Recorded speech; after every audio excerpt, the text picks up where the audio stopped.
Ya, Assalamualaikum warahmatullahi wabarakatuh. Selamat datang di channel kelas biologi SMA. Pada pertemuan kali ini kita akan mempelajari tentang kingdom Plantae. Namun, ini adalah video bagian keempat ya, di mana di video ini kita akan mempelajari tentang spermatofita, subdivisi Angiospermae, serta klasifikasi dari Angiospermae. Sebelum lebih jauh menonton video ini, saya sarankan kalian telah menonton video bagian ketiga ya, tentang spermatofita juga. Namun, membahas tentang subdivisi Gymnospermae beserta dengan klasifikasinya. Ya, sebelum kita mulai, jika kalian merasa video ini bermanfaat buat kalian, jangan lupa subscribe dan like video ini. Karena subscribe dan like yang Anda berikan merupakan penghargaan atas pembuatan video ini. Ya, kita mulai materi tentang spermatofita, subdivisi Angiospermae, dimulai dari ciri-ciri Angiospermae. Sebelum kita bahas lebih jauh tentang ciri-ciri dari Angiospermae, saya ingin mengingatkan kembali bahwa spermatofita atau tumbuhan berbiji itu dibagi menjadi dua subdivisi, yaitu Gymnospermae dan Angiospermae. Selain itu, kalian juga harus hafal nama-nama bagian bunga ya, karena bagian-bagian bunga tersebut sangat penting sekali untuk dapat membedakan antara Angiospermae dengan Gymnospermae. Ya, berikut adalah bagian-bagian bunga yang harus kalian ketahui. Yang pertama adalah yang berwarna ini dikenal dengan istilah mahkota bunga atau bahasa latinnya adalah petal. Mahkota bunga atau petal tidak hanya terdiri dari satu helai tapi banyak helai, dan kumpulan dari helai-helaian ini dikenal dengan istilah corolla. Jadi jamak dari petal itu adalah corolla. Kemudian struktur yang kedua adalah di bawah dari mahkota bunga ini ada yang namanya kelopak yang berwarna hijau ini ya, dan kelopak ini bahasa latinnya adalah sepal. Kumpulan dari kelopak-kelopak itu dikenal dengan istilah calyx. Selanjutnya, pada bunga ada bagian tempat di mana bunga tersebut melekat, dan ini dikenal dengan istilah dasar bunga atau dikenal dengan bahasa Latin yaitu reseptakel. Dan pada bunga ada bagian yang sangat penting yaitu alat kelamin jantan dan alat kelamin betina.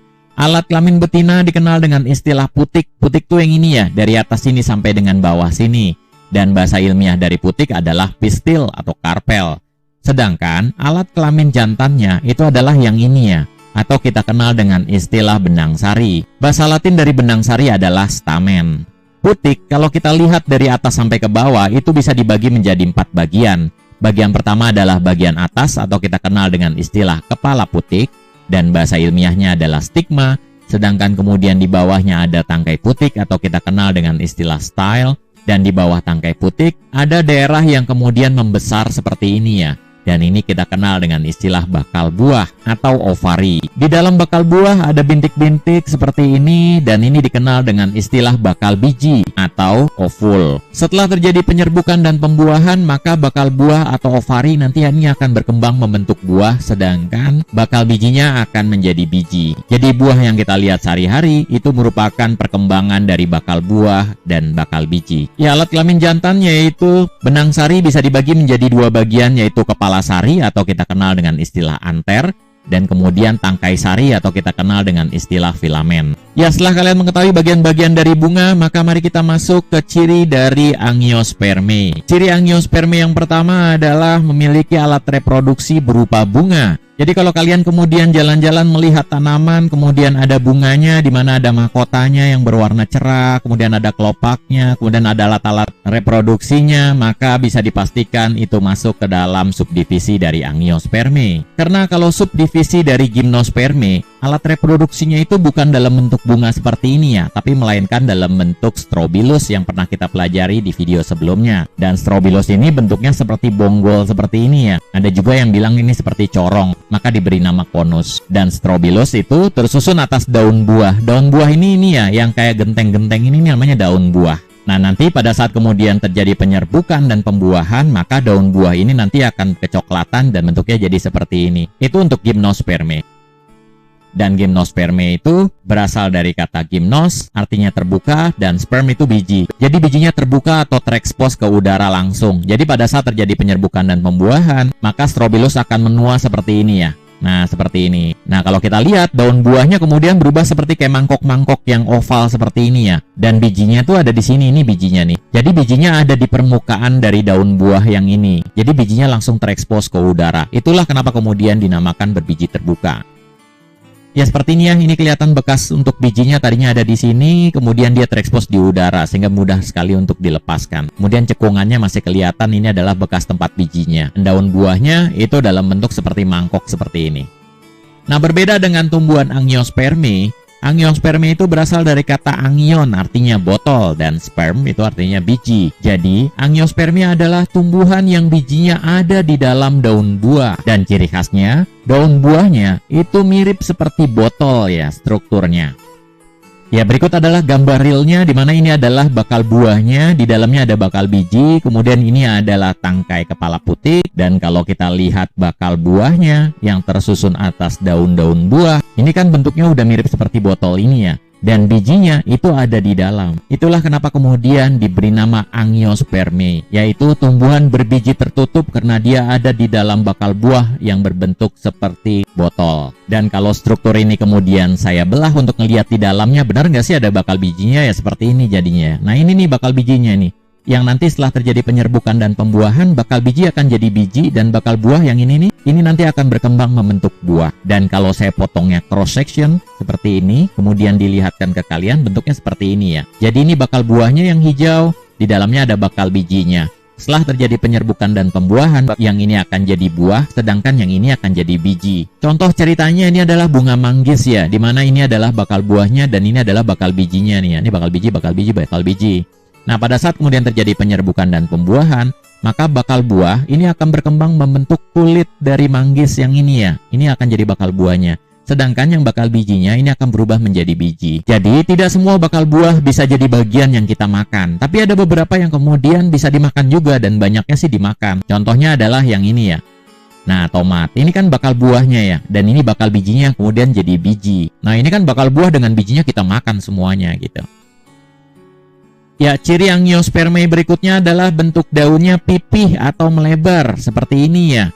Dan ada yang tunggal, satu daun, satu helai daun. Ada juga yang banyak, ada juga yang majemuk, yaitu satu daunnya terdiri atas banyak daun yang kecil-kecil. Berbeda dengan anggota dari subdivisi Gymnospermae yang daunnya kemudian sempit dan kaku seperti ini ya. Walaupun kemudian ada beberapa divisi dari Gymnospermae yang daunnya sudah memipih seperti ini ya. Contohnya Ginkgopita, kemudian Gnatopita ya. Tapi jangan lupa Ginkgopita itu kan cuma satu jenis ya, cuma satu spesies. Sedangkan untuk Gnatopita itu juga nggak banyak anggota spesiesnya yang daunnya dalam bentuk memipih seperti ini. Jadi tetap didominasi oleh daun-daun yang berbentuk sempit dan kaku. Ya, ciri Angiospermae berikutnya adalah batangnya ada yang berkambium dan ada yang tidak. Ini adalah batang yang berkambium ya, ini yang tidak. Kalau kita lihat kambium itu letaknya di mana sih? Kambium itu letaknya ada di antara ikatan pembuluh, yaitu xilem dengan floem. Kalau kita lihat strukturnya di sini, ini adalah satu ikatan pembuluh,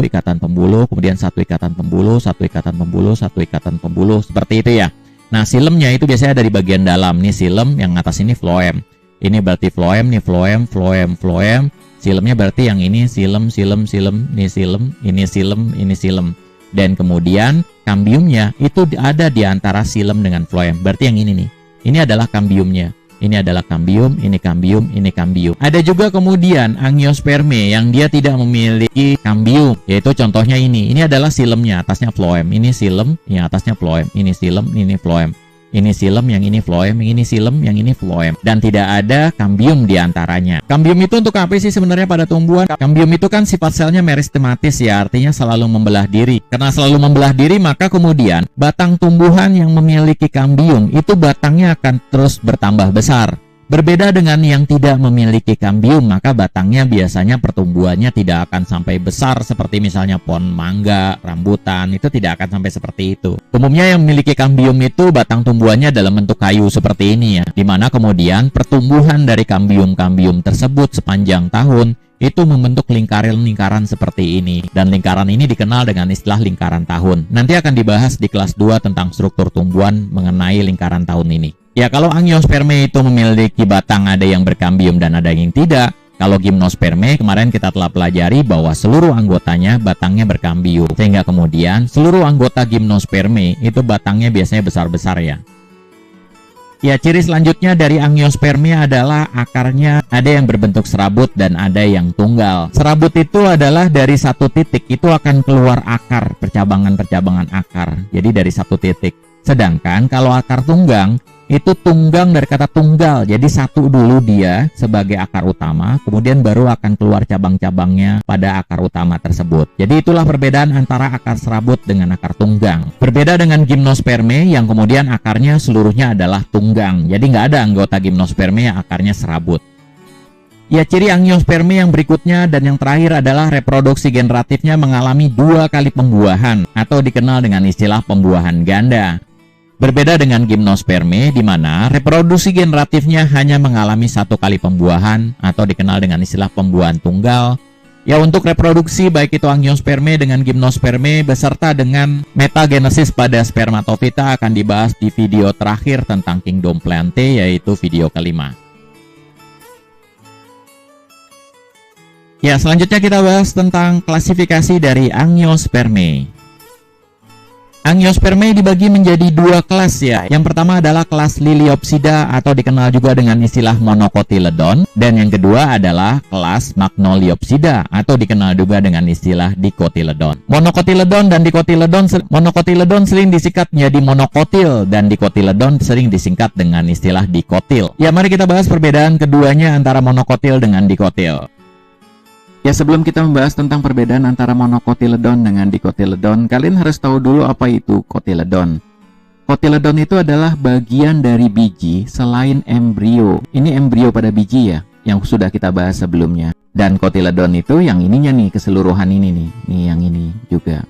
Nah, kalau pada biji jagung, cotyledon tuh yang ini, yang kuning ini ya semuanya. Kecuali embrionya, hanya embrionya tidak kelihatan, dia ada di dalam. Yang ini juga sebenarnya ada di dalam, hanya karena dia ada alurnya, sehingga kemudian biji pada kacang merah dapat dibelah menjadi 2 keping seperti ini dengan mudah. Dan kita bisa melihat embrionya ada di antara 2 keping ini ya. Dan 2 keping ini selain embrio, itu dikenal dengan istilah cotyledon. Nah, karena kacang merah ini bisa dibelah dengan mudah menjadi 2 keping cotyledon seperti ini, maka tumbuhan kacang tanah dimasukkan ke dalam kelompok dicotyledon. Di itu 2. Jadi bijinya bisa dibelah 2 dengan mudah dari 1 biji menjadi 2 keping biji. Nah, berbeda halnya dengan tanaman jagung. Buah pada tanaman jagung ini tidak ada alurnya, sehingga kemudian biji pada tanaman jagung ini tidak bisa dibelah menjadi 2 dengan mudah. Jadi cotyledon pada tanaman jagung ini satu utuh seperti ini ya, tidak ada alur yang bisa dibelah. Nah, tumbuhan-tumbuhan dengan biji yang seperti inilah yang dimasukkan ke dalam kelompok monocotyledon. Artinya cotyledonnya itu mono, yaitu 1 keping. Kalau dicotyledon itu bijinya bisa dibelah menjadi 2 keping cotyledon. Jadi kelas monokotil adalah kelas yang anggotanya itu menghasilkan biji yang berkeping 1. Sedangkan kelas yang termasuk dicotyledon itu anggota-anggotanya akan menghasilkan biji yang dapat dibelah menjadi 2 keping atau dikenal dengan istilah berkeping 2. Jadi jangan sampai salah konsep ya. Kadang-kadang orang menyangka bahwa monokotil itu adalah tumbuhan yang menghasilkan biji 1, sedangkan kalau dikotil itu bijinya 2. Bukan masalah bijinya, tapi keping bijinya yang benar ya. Dan karakter berkeping 1 dan berkeping 2 ini adalah karakter utama yang membagi tumbuhan angiospermae ke dalam 2 kelas. Ada karakter-karakter lainnya yang menyertai masing-masing kelas, yaitu monokotil dengan dikotil, tapi bukan karakter utamanya. Karakter utamanya ada di keping ini dan tetap akan kita bahas. Ya, berikut adalah contoh berkeping 1 dan berkeping 2 supaya kalian bisa lebih paham lagi. Contohnya adalah beras ya. Beras ini kalau kita lihat satu beras ini itu tidak ada alur yang menyebabkan dia bisa dibelah menjadi 2 keping dengan mudah. Maka tumbuhan padi yang menghasilkan beras ini pasti masuk ke dalam kelompok monokotil. Ya, contoh selanjutnya adalah buah salak. Kalau kita buka buah salak ini dan kemudian kita ngelihat bijinya ini tidak ada alur untuk membuat biji ini kita belah dengan mudah menjadi 2 keping. Oleh sebab itu maka salak termasuk tumbuhan yang berkeping 1 dan masuk ke dalam kelas monocotyledon. Contoh berikutnya adalah kacang tanah. Kalau kacang tanah, pertama kali yang harus kalian lakukan adalah kulit kerasnya harus dibuka dulu ya. Kemudian nanti kita akan menemukan biji seperti ini, dan ini adalah biji kacang tanah. Hati-hati, ini 2 biji dianggapnya dikotil, bukan itu konsep dikotil. Dan selanjutnya yang harus kalian lakukan adalah kulit yang coklatnya ini harus kalian buang dulu. Ini adalah kulit bijinya. Nah, nanti setelah kulit bijinya dibuang, maka kita akan menemukan biji dalam posisi putih seperti ini, dan kemudian ada alurnya di sini ya, yang menyebabkan kemudian kacang tanah bisa dibelah menjadi 2 dua keping dengan mudah. Oleh sebab itu maka kacang tanah termasuk ke dalam kelompok Dicotyledon. Ya, berikutnya adalah buah mangga. Kalau kita makan mangga, itu bijinya bisa sampai putih seperti ini ya. Dan kalau kita lihat, ini buah mangga ini bijinya cuma satu kepingnya ya. Nggak ada alurnya dan keras gitu. Nah, ini sering salah konsep di sini. Padahal bagian yang keras ini, itu masih kulit bijinya. Jadi kalau di kacang tanah tuh tadi yang coklat itu ya, itu harus dibuka dulu. Jadi ini harus dibuka dulu nih. Emang agak keras. Nah, nanti setelah dibuka, kita akan melihat bijinya yang ada di dalam seperti ini ya. Nah, di bijinya ini ada alur yang bisa dibelah menjadi dua dengan mudah. Maka kemudian mangga termasuk ke dalam kelompoknya Dicotyledon, bukan monokotil. Ya, selanjutnya adalah karakter-karakter yang membedakan lainnya antara kelas monokotil dengan kelas dikotil. Tapi seperti yang saya utarakan tadi bahwa faktor utama yang membedakan antara monokotil dengan dikotil adalah keping bijinya ya. Itu yang paling utama. Sedangkan karakter-karakter lainnya seperti misalnya tulang daun ini adalah karakter-karakter sekunder, bukan yang utama. Karena nanti ada juga kelompok monokotil yang kemudian daunnya seperti dikotil, atau kelompok dikotil daunnya seperti monokotil dan lain-lain, seperti itu. Tapi karakter-karakter sekunder ini penting juga ya. Kalau di soal tidak diketahui keping bijinya berapa, maka kita harus memacu pada karakter sekunder. Nah, karakter sekunder yang pertama adalah tulang daunnya. Tulang daun pada kelas monokotil, itu tulang daunnya sejajar dengan tulang utama. Jadi kalau ini adalah tulang utama, maka tulang daun yang di sini kalau kalian lihat ini ada garis-garis, dan ini garis-garisnya sejajar dengan tulang utama. Ya, selain tulang daun sejajar, monokotil juga memiliki tulang daun yang melengkung. Jadi kalau ini adalah tulang daun yang utama, kalau melengkung itu dia akan menghubungkan antara ujung yang satu ke ujung yang lain. Jadi seperti ini tulang daunnya nih. Nah, ini melengkung nih. Nah, kemudian dari ujung sini kemudian ada tulang daun lagi yang menuju ujung sebelah sininya.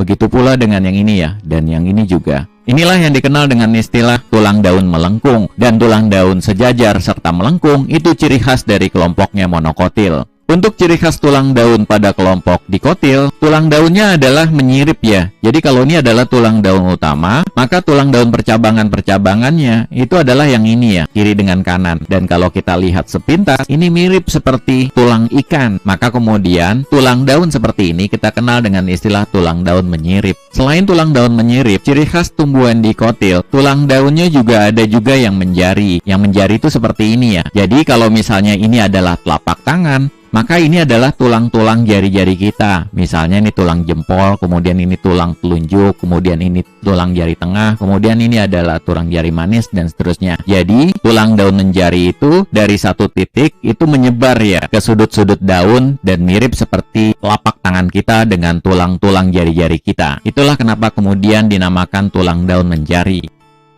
Ya, selain tulang daun, karakter berikutnya yang membedakan antara monokotil dengan dikotil adalah perakarannya. Pada tumbuhan monokotil, perakarannya itu adalah akar serabut, sedangkan pada tumbuhan dikotil, akarnya itu adalah akar tunggang. Perbedaan antara akar serabut dengan tunggang adalah kalau akar serabut itu dia dari satu titik itu akan keluar cabang-cabang akar. Sedangkan kalau akar tunggang dari kata tunggal. Jadi ada akar utamanya dulu satu yang akan menghujam ke bawah, kemudian nanti akan ada akar-akar yang tumbuh di samping-sampingnya atau percabangan-percabangan akar.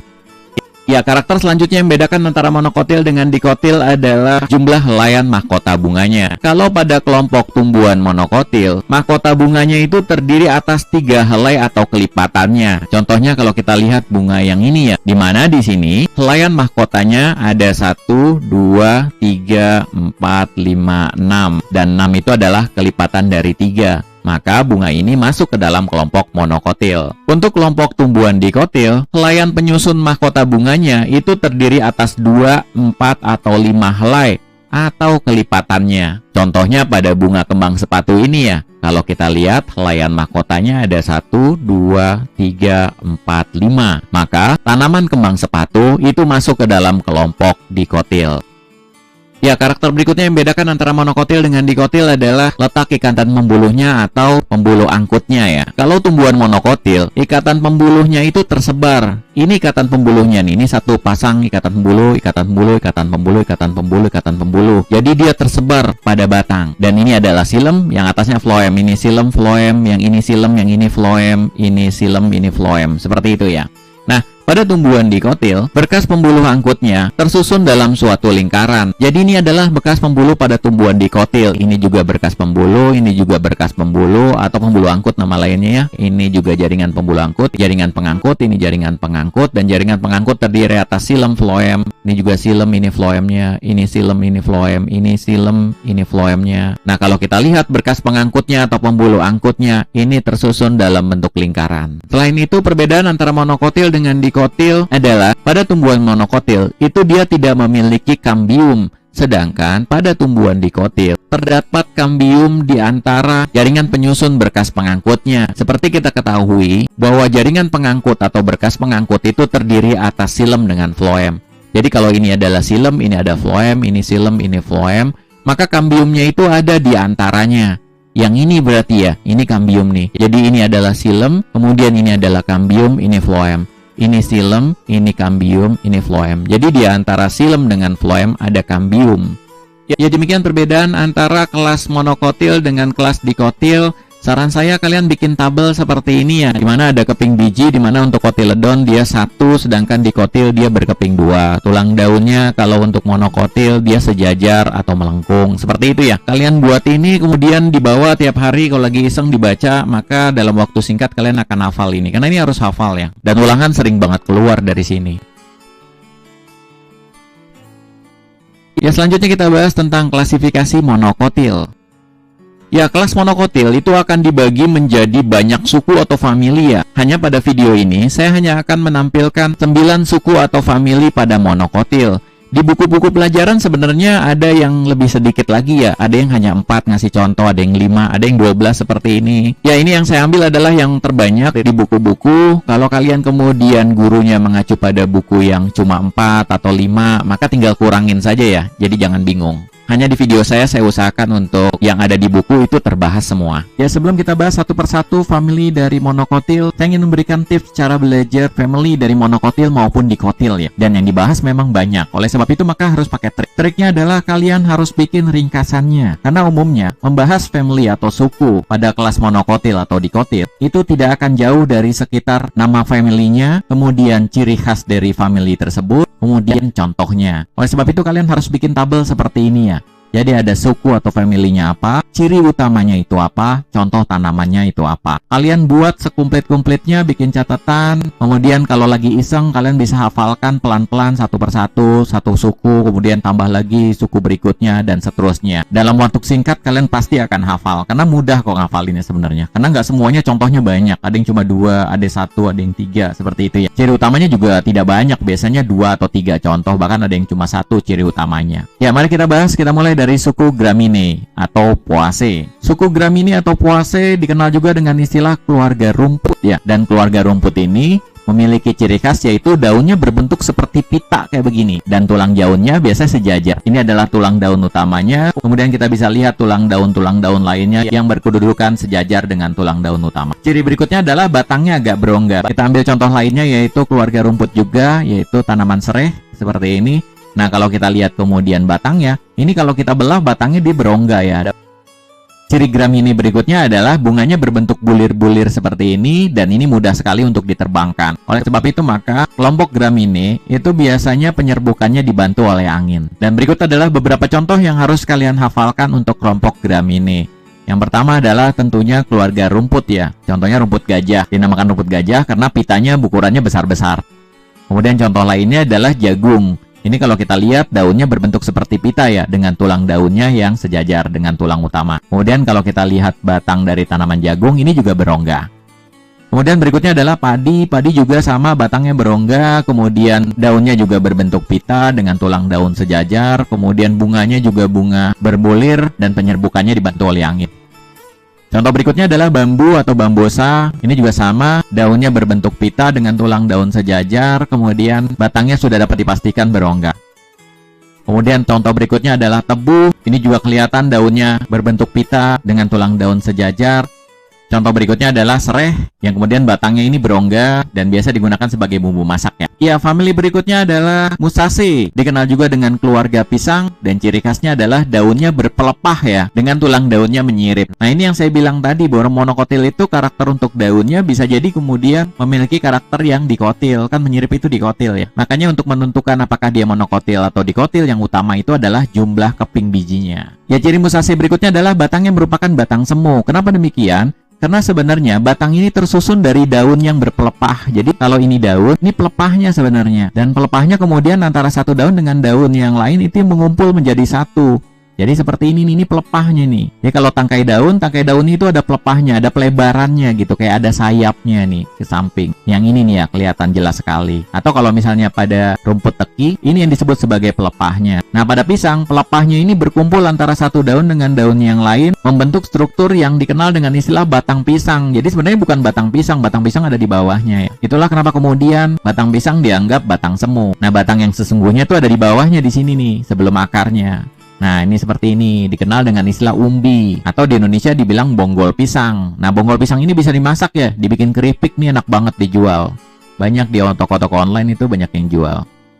Ya, ciri Musaceae berikutnya adalah bunganya merupakan bunga majemuk. Jadi kalau kita lihat pisang, ini adalah satu bunganya, nanti bunganya ngumpul jadi satu. Atau dikenal dengan istilah satu tandan ini ya. Kalau udah jadi buah, jadi satu tandan pisang. Ya, contoh kelompoknya Musaceae adalah tentunya pisang ya, Musa paradisia. Ini pisang mas ya. Kemudian kalau ini pisang Ambon, pisang mas itu sama ya, masih satu spesies. Makanya namanya ilmiahnya tuh tetap Musa paradisia. Begitu pula dengan pisang raja, ini tetap nama ilmiah Musa paradisia karena satu spesies. Ya, ini juga pisang tanduk sama ya, satu spesies. Pisang kepok juga sama, ini Musa paradisia. Nah, kecuali ini nih, pohon pisang kipas. Ini beda. Ini nama ilmiahnya adalah Ravenella madagascariensis. Jadi bentuknya seperti pisang ini ya, daun-daunnya, tapi dia berbentuk seperti kipas. Contoh lainnya adalah pohon pisang hias atau nama ilmiahnya adalah Heliconia. Ya, selanjutnya adalah kelas Pandanaceae. Ya, selanjutnya adalah family Pandanaceae atau keluarga pandan. Ciri khas keluarga pandan itu daunnya memanjang ya, kemudian tulang daunnya itu sejajar, sama seperti Gramineae. Hanya bedanya, pada kelas pandan nih, itu di pinggir-pinggir daunnya memiliki gerigi-gerigi. Jadi kalau kita lihat gambarnya, nah seperti ini nih. Jadi di pinggirnya ada gerigi-gerigi. Kenapa bergerigi? Karena ini adalah duri sebenarnya yang tumbuh di pinggir-pinggir daunnya. Ciri keluarga pandan berikutnya adalah buahnya tersusun dalam karangan berbentuk bulat. Jadi ini adalah buah-buahnya nih ya, ini satu buah, kemudian dia tersusun dalam bentuk karangan berbentuk bulat. Dan contohnya tentunya adalah pohon pandan atau Pandanus tectorius. Ini banyak di pinggir pantai nih, pohon Pandanus tectorius ini. Ya, selanjutnya adalah suku Cyperaceae. Ciri khas famili Cyperaceae itu batangnya triangularis atau bentuknya segitiga. Kayak gini ya. Jadi ini batangnya kalau kita lihat itu bentuknya segitiga seperti ini. Ciri berikutnya adalah ada beberapa spesiesnya daunnya tidak tumbuh sempurna atau nggak ada sama sekali. Nih contohnya seperti ini ya. Pada tanaman peperetan Eleocharis dulcis. Ini kalau kita lihat dia nggak ada nih daunnya. Ini batang-batangnya doang dan batangnya hijau untuk bisa fotosintesis. Ya, contoh lainnya dari keluarga Cyperaceae adalah papirus. Ini dia tanaman papirusnya. Dan ini banyak dijadikan tanaman hias ya. Contoh berikutnya adalah rumput teki. Rumput teki ini beda dengan rumput gajah ya. Karena pada rumput teki ini batangnya dia segitiga sebagai ciri khas dari famili Cyperaceae.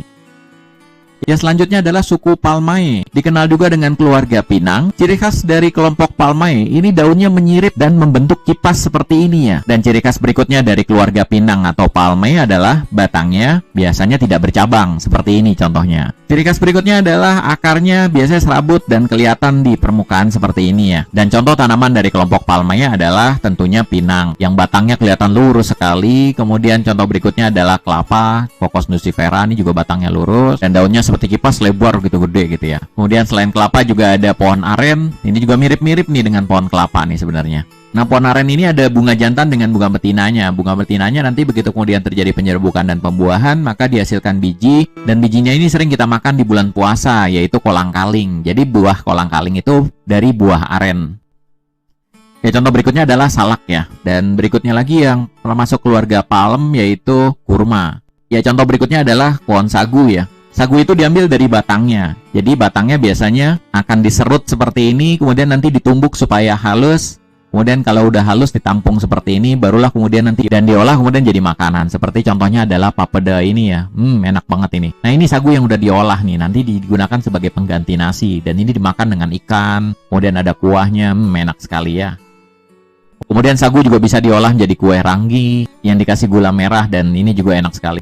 Ya, selanjutnya adalah famili dari Zingiberaceae atau keluarga jahe. Ya, ciri khas dari Zingiberaceae itu adalah pelepah daunnya itu memeluk batang. Jadi ini mirip seperti batang pisang ya, dimana kemudian pelepah-pelepah daunnya itu akan berkumpul satu dengan lainnya sehingga kemudian membentuk seperti batang semu. Kemudian batangnya juga batang rimpang mirip seperti pada pisang. Hanya bedanya adalah pada bunganya, di mana Zingiberaceae bunganya itu berbentuk seperti tabung seperti ini ya. Contoh dari suku Zingiberaceae adalah tentunya jahe atau Zingiber officinale. Kemudian contoh berikutnya adalah kunyit, ini juga batang rimpangnya yang dimanfaatkan oleh manusia sebagai bumbu masak ataupun bahan obat. Selanjutnya adalah temulawak, ini juga batang rimpangnya yang dimanfaatkan ya. Kemudian ada lagi kencur, ini juga sama, ini dari batang rimpangnya yang dimanfaatkan oleh manusia. Kemudian kita kenal juga ada laos, ini juga sama nih, kelihatan malah justru ya batang rimpangnya. Kemudian ini adalah kumpulan dari pelepah-pelepah daunnya yang membentuk struktur seperti batang, atau kita kenal dengan istilah batang semu.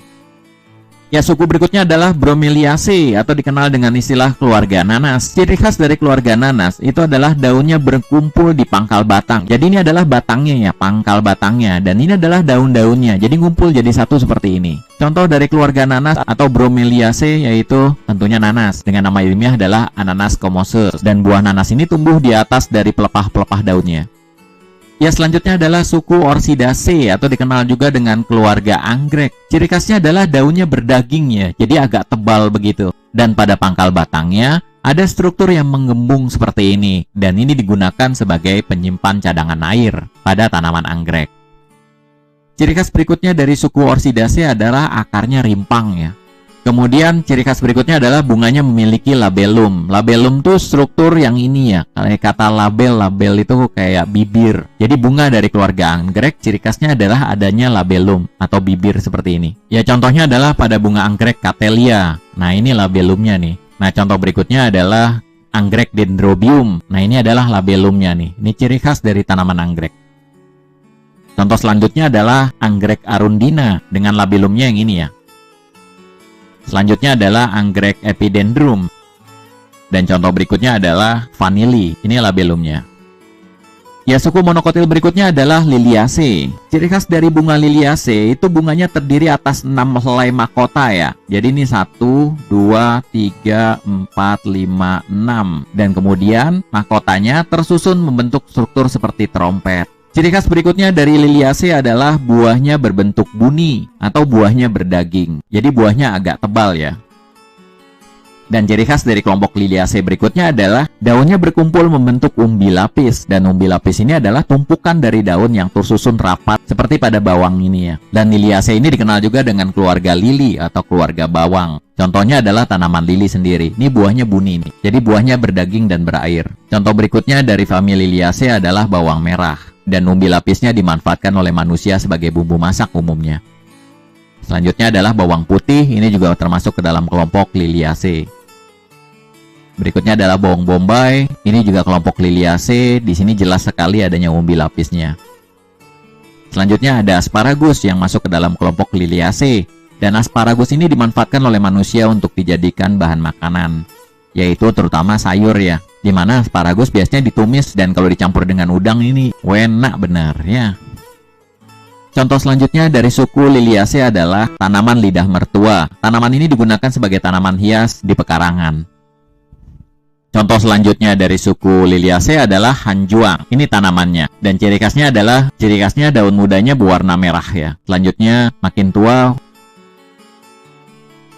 jumlah klorofilnya makin banyak sehingga kemudian menjadi hijau kemerah-merahan. Ya, suku Liliaceae ini adalah suku dengan anggota yang terbanyak ya. Maka kemudian contohnya juga banyak juga di beberapa buku. Ya, berikutnya kita masuk ke klasifikasi kelas Dicotyledon. Sama seperti kelas monokotil, kelas Dicotyledon juga memiliki suku atau famili yang banyak. Namun, di level SMA ini, tidak semua suku atau famili Dicotyledon dipelajari. Permasalahannya adalah satu buku pelajaran dengan buku pelajaran yang lain itu memiliki perbedaan famili Dicotyledon yang perlu dipelajari. Karenanya, Pada video ini akan saya tampilkan semua yang umum ditemukan pada buku pelajaran. Saran saya, lihat buku pelajaran kalian dan pelajari saja yang tercantum pada buku pegangan yang diajarkan guru kalian.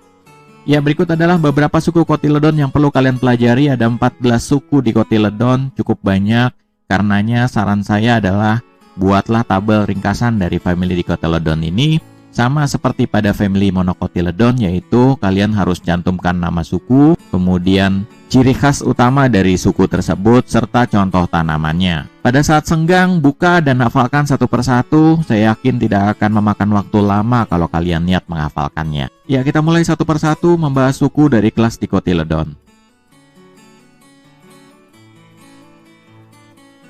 Kita mulai dari suku Papilionaceae. Papilionaceae dikenal juga dengan keluarga kacang. Ciri khas utamanya adalah bunganya mirip seperti kupu-kupu. Seperti pada gambar ini ya. Kelihatan ini ada dua sayapnya dan ini adalah tubuh kupu-kupunya. Ciri berikutnya dari suku Papilionaceae adalah akarnya memiliki bintil akar seperti ini ya. Ini bintil-bintil yang ini nih. Dan pernah kita pelajari pada Kingdom Fungi. Contoh suku dari Papilionaceae antara lain adalah kacang hijau atau Vigna radiate. Ini buah kacang hijau seperti ini ya. Nanti kalau udah tua jadinya seperti ini, terbelah dan kacang hijaunya akan keluar. Contoh berikutnya adalah kacang kedelai atau nama ilmiahnya adalah Glycine Max. Buahnya seperti ini. Nanti kalau sudah matang dia akan kecoklatan dan biji dari kacang kedelainya akan keluar. Contoh berikutnya adalah kacang merah atau Vigna agularis. Buahnya seperti ini ya. Nanti kalau sudah keluar maka akan keluar kacang merahnya seperti ini dan biasanya digunakan untuk campuran berbagai masakan. Contoh berikutnya dari suku Papilionaceae adalah kacang panjang. Ya, seperti ini ya. Dan contoh terakhir adalah kacang buncis atau Phaseolus vulgaris. Ya, berikutnya kita bahas tentang suku Solanaceae atau dikenal juga dengan keluarga terong. Ciri khas dari keluarga terong adalah mahkota bunganya berbentuk trompet seperti ini ya, atau berbentuk bintang. Dan ciri khasnya mahkotanya berjumlah 5 buah. 1, 2, 3, 4, 5. Dan memiliki 1 putik dan 5 benang sari. Ini benang sarinya ya, 1, 2, 3, 4, 5. Putiknya tidak kelihatan agak di dalam. Contoh dari suku Solanaceae adalah kentang atau Solanum tuberosum. Ya, ini kelihatan mahkota bunganya berbentuk seperti bintang, di mana ada 5 daun mahkota. Itu 1, 2, 3, 4, 5. Kemudian putiknya kelihatan ini ada 1 nih ya. Ini putiknya 1. Kemudian yang kuning-kuning ini adalah benang sarinya. Berikutnya adalah tomat atau Solanum lycopersicum. Bentuk bunganya seperti trompet. Kemudian ada 5 nih kelihatannya. Helaian daun mahkotanya. 1, 2, 3, 4, 5. Yang kuning-kuning ini adalah benang sarinya. Putiknya mungkin agak di dalam tidak terlihat. Berikutnya adalah terong atau Solanum melongena. Bunganya seperti trompet. Kemudian ada 5 helainya kelihatan. Ini serbuk sarinya, ini tangkai sarinya, kemudian putiknya tidak terlalu kelihatan. Contoh selanjutnya adalah cabai merah atau Capsicum annum. Ya, contoh berikutnya adalah cabai rawit atau Capsicum frutescens. Dan contoh suku Solanaceae berikutnya adalah tembakau atau Nicotiana tabacum. Tembakau ini diambil daunnya ya. Daunnya biasanya dikeringkan, kemudian nanti setelah kering digunakan sebagai bahan baku untuk membuat rokok. Bunganya seperti ini nih. Nah, seperti ini. Jadi kayak trompet seperti itu. Kemudian dengan helaian daun mahkotanya ada 5. 1, 2, 3, 4, 5. Buahnya berbuah buni seperti ini ya nanti kalau setelah terjadi penyerbukan dan pembuahan. Ya, selanjutnya kita bahas suku Moraceae atau Euphorbia-ceae. Euphorbia-ceae ini dikenal dengan istilah keluarga jarak. Ciri khasnya, batangnya mengandung getah berwarna putih seperti ini nih ya. Nah, seperti ini nih getahnya. Getah dari pohon jarak. Contoh dari suku Euphorbia-ceae tentunya adalah jarak itu tersendiri, atau bahasa ilmiahnya adalah Ricinus communis, dan umum sebagai bahan untuk pembuatan sabun, lilin maupun semir sepatu. Contoh lainnya dari suku Euphorbia-ceae adalah pohon karet atau Hevea brasiliensis, di mana getah pada batangnya ini biasanya akan disasat seperti ini, kemudian getahnya akan ditampung dan digunakan sebagai bahan baku pembuatan karet dan akan dimanfaatkan untuk berbagai industri. Contoh suku Euphorbia-ceae berikutnya adalah pohon nangka atau Artocarpus integra. Dan seperti yang kalian ketahui bahwa nangka ini tentunya memiliki getah dan ini merupakan ciri khas dari suku Euphorbia-ceae. Suku berikutnya yang kita pelajari adalah Myrtaceae atau keluarga jambu. Ciri suku Myrtaceae itu adalah bunga mahkotanya kecil ya, namun jumlah benang sarinya banyak. Jadi kalau kalian lihat ini bunganya, ini adalah mahkotanya nih yang ini nih. Ini mahkotanya yang ini nih ya. Dan benang sarinya yang ini banyak. Selanjutnya, setelah terjadi penyerbukan dan pembuahan, maka akan terbentuk buah dan buahnya dalam bentuk buah buni atau buah berdaging yang biasa kita makan. Contoh dari suku Myrtaceae adalah cengkeh atau Eugenia aromatica. Ini contoh buah cengkehnya ya, kelihatan khas. Kemudian ini adalah mahkota bunganya ini yang kecil-kecil ini nih. Contoh selanjutnya adalah pohon kayu putih atau Melaleuca leucodendron. Bunga pohon kayu putih itu seperti ini ya, dengan benang sarinya yang cukup banyak. Nanti setelah terjadi penyerbukan dan pembuahan, maka akan dihasilkan buah seperti ini. Ya, contoh selanjutnya adalah jambu biji atau Psidium guajava, selain kemudian jambu air ya tentunya. Ya, suku selanjutnya adalah suku Rosaceae atau keluarga mawar. Ciri khasnya adalah daun pada suku ini selalu tersusun bersilangan. Jadi kalau ini adalah daun, maka di sebelahnya akan ada daun lagi. Jadi selalu berhadapan atau bersilangan. Contoh dari suku Rosaceae adalah pertama tentunya bunga mawar atau Rosalia hybrida. Contoh berikutnya adalah buah apel atau Malus silvestris. Dan contoh berikutnya adalah buah pir atau Pyrus communis. Dan contoh selanjutnya adalah tanaman arbe atau Fragaria siloensis. Dan contoh terakhir yang perlu kalian ketahui adalah apricot atau Prunus armeniaca. Enak sekali ya. Ya, suku berikutnya yang kita pelajari adalah suku Crucifer atau dikenal dengan suku kubis. Ciri khas dari suku kubis adalah memiliki 4 daun mahkota bunga yang tersusun menyerupai tanda silang. Kalau kalian lihat bunga di sini, ini adalah mahkota bunganya dan ada 4 ya. 1, 2, 3, 4. Dan kalau kalian lihat susunannya, ini mirip menyerupai tanda silang. Jadi ini seperti ini ya, 1, kemudian ini 1 lagi. Atau kalau kalian ingat salib pada umat Kristiani, itu salibnya seperti ini ya. Jadi crucifer seperti itu. Contohnya adalah tentunya kubis atau Brassica oleracea. Dan kalau sudah dipanen, ini jadi seperti ini ya. Contoh selanjutnya adalah sawi atau Brassica rugosa. Dan contoh berikutnya adalah lobak atau Raphanus sativus. Suku berikutnya adalah Oxalidaceae atau keluarga belimbing. Oxalidaceae dari kata oxis dari bahasa Yunani ya, yaitu artinya asam. Jadi ciri khas dari keluarga belimbing itu buahnya umumnya berasa asam. Ciri khas berikutnya adalah bunganya tersusun atas 5 kelopak dan 5 mahkota. Ya, kelopaknya yang ini nih ya, ada 5 ya, 1, 2, 3, hanya kelihatan 2-nya lagi. Kemudian mahkotanya yang ini ya, 1, 2, 3, 4, 5. Dan berikutnya setelah terjadi penyerbukan dan pembuahan, maka bunga ini akan menjadi buah dan buahnya dalam bentuk buah buni atau buah kendaga atau dikenal juga dengan buah berdaging yang biasa kita makan. Contohnya tentunya adalah belimbing ya, atau Averrhoa carambola. Yang ini asam tapi agak manis ya. Nah, ada juga yang benar-benar asam yaitu belimbing wuluh atau dikenal juga dengan belimbing sayur.